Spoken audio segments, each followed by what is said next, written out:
para você que nos acompanha a partir de agora. Sexta-feira, 8 de março, é comemorado o Dia Internacional da Mulher. Por isso, durante toda esta semana, o Bahia Record exibe uma série de reportagens especiais sobre a triste e dura realidade de quem convive com um grave problema, a violência doméstica. Mas por que tanta agressão? Como as mulheres podem se defender de um crime tão covarde? É o que você acompanha a partir de hoje na série As Vítimas do Silêncio.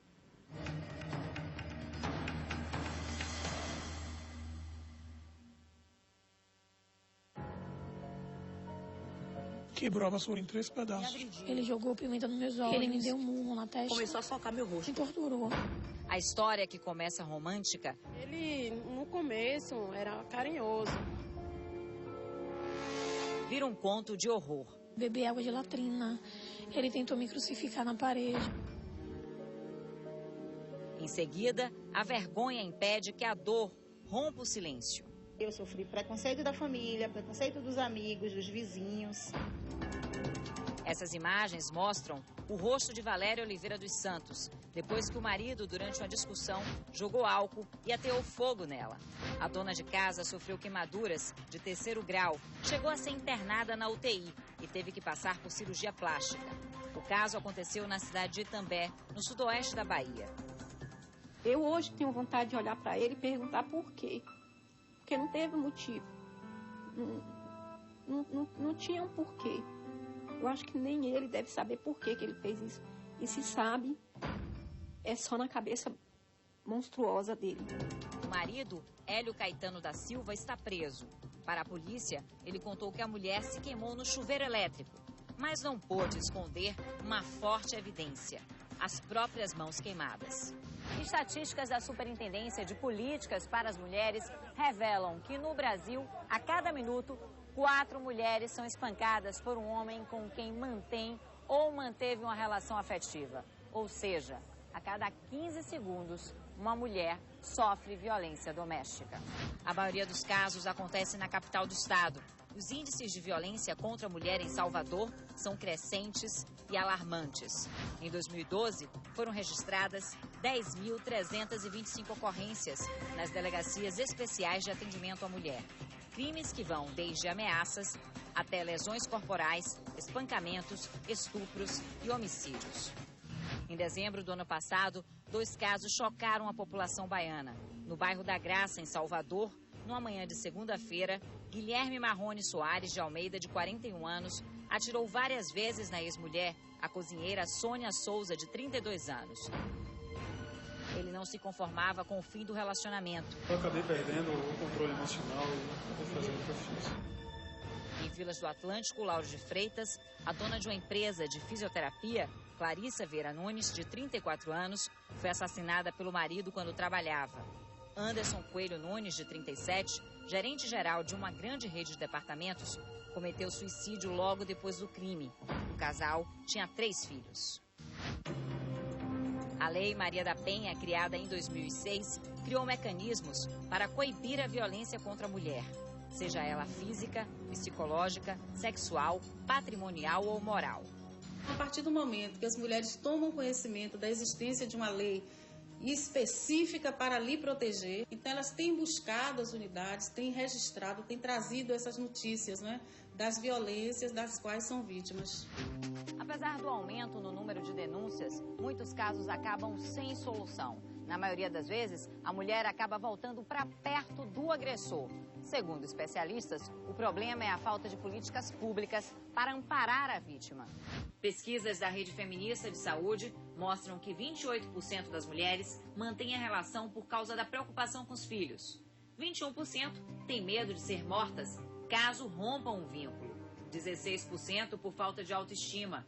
15% têm vergonha de admitir que são agredidas. 8% têm dependência afetiva. 7% acham vergonhosa a separação. 5% acreditam que têm obrigação de manter o casamento. O medo faz esta outra mulher viver prisioneira na própria casa. Ela prefere não mostrar o rosto. Teme que o ex-companheiro com quem viveu durante 11 anos cumpra a ameaça de morte. Eu dei queixa dele para ele dar pensão alimentícia dos filhos. E ele vai fazer 2 anos que ele não dá nada, dá R$20, dá 50 e quer que eu passe um mês com R$50. O casal, que tem 2 filhos, uma menina de 13 anos e um garotinho de 7, já está separado há 8 anos. Mesmo assim, as agressões continuam. Minha menina me ligou pedindo para mim ir buscar ela porque ele agrediu ela 2 vezes com tapa no rosto. Aí eu peguei e fui lá. Quando eu cheguei lá, ele me agrediu logo com um soco no rosto, eu caí. Levantei. Quando eu fui para revidar, a mãe dele me segurou, me garguelando. O padrasto dele tentando tirar. E o amigo dele também dando risada. Em vez de segurar ele, segurou foi a minha. Ele veio com outro murro e me agrediu. A violência doméstica não escolhe raça, condição social ou nível cultural. O conhecido empresário baiano, que já namorou com celebridades como a atriz Luana Piovani, está sendo acusado de agredir a ex-namorada Aida Nunes.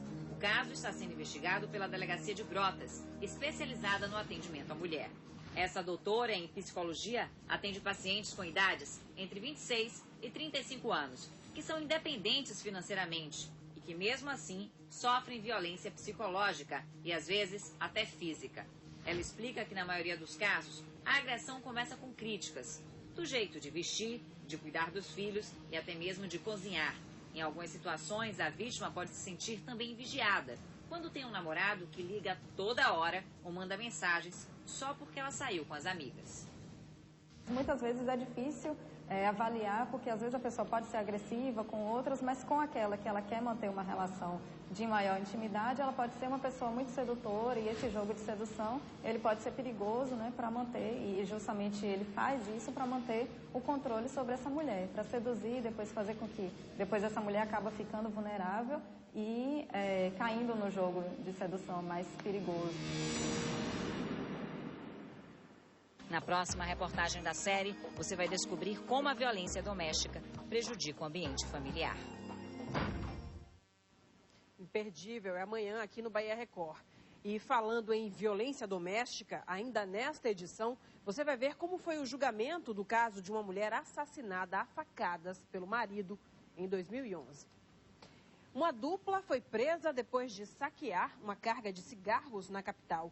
Ao levantar a ficha dos ladrões, a polícia descobriu que eles são responsáveis também por outros crimes. Ronilton Silva dos Santos Bié, de 22 anos, e José Carlos da Silva Filho, de 30, foram presos em flagrante no bairro do Santo Inácio, em Salvador.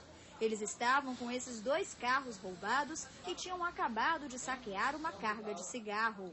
Eles saem assim aleatoriamente, o que encontrar pela frente eles assaltam. Pode ser um trabalhador, uma senhora, um idoso, uma empresa. José Carlos também assumiu o roubo a uma loja de eletrônicos na Vila Laura, como mostram essas imagens das câmeras de segurança. Ele entra no estabelecimento armado, anuncia o assalto e coloca as mercadorias dentro de uma mochila. Depois que essas imagens foram divulgadas pela Record Bahia, diversas vítimas entraram em contato com a polícia para denunciar outros crimes praticados pela mesma dupla. Os 2 estavam presos na primeira delegacia, nos Barris, porque a 6ª delegacia, que é responsável pela prisão, não tem carceragem. Porém, no dia seguinte da prisão, os 2 foram transferidos para o presídio Salvador, por causa de uma rivalidade com outros detentos. O corpo de um africano foi encontrado no tanque de um navio ancorado no porto de Ilhéus, no sul da Bahia. A suspeita é de que o homem tenha se escondido no local para fugir da República de Gana, de onde a embarcação partiu há uma semana. O navio Vitória ancorou no porto de Ilhéus ontem à noite, carregado com 5.000 toneladas de amêndoas de cacau. O corpo foi encontrado em um tanque de água da embarcação, de onde foi retirado hoje de manhã pelo Departamento de Polícia Técnica. A suspeita é de que o homem tenha entrado no navio de forma clandestina, já que nenhum tripulante o conhecia. A causa da morte do africano ainda está sendo investigada, mas pode ter sido por afogamento, pois o tanque onde ele se escondeu estava cheio d'água, ou por envenenamento. Em princípio, a gente acredita que tenha sido em razão do veneno que se usa para matar as bactérias que vêm nas amêndoas de cacau. Mas o corpo foi levado para o Instituto Médico Legal e lá ele vai ser examinado para verificar qual foi realmente a causa da morte. A vigilância sanitária já vistoriou o navio, mas o resultado ainda não foi divulgado. A embarcação só poderá ser descarregada após a liberação da Anvisa. Um vereador da cidade de São Francisco do Conde, no Recôncavo Baiano, foi preso esta tarde dentro da Câmara Municipal. Sandro Valença, do PHS, é acusado de planejar um assassinato. Segundo a polícia, ele é suspeito de ser o mandante da morte de Mesaque dos Santos Celestino, que estava desaparecido desde o dia 23 de fevereiro. A vítima teria sido sequestrada, torturada e morta, depois de um suposto roubo a um escritório do vereador. O motivo do crime teria sido vingança. No próximo bloco, o julgamento de um crime bárbaro, o assassinato de uma mulher a facadas. O acusado é o próprio marido. E ainda, a Justiça atende pedido da família para exumação de corpo de piloto de automobilismo vítima de um suposto acidente. Uma perícia vai confirmar a real causa da morte. A gente volta já.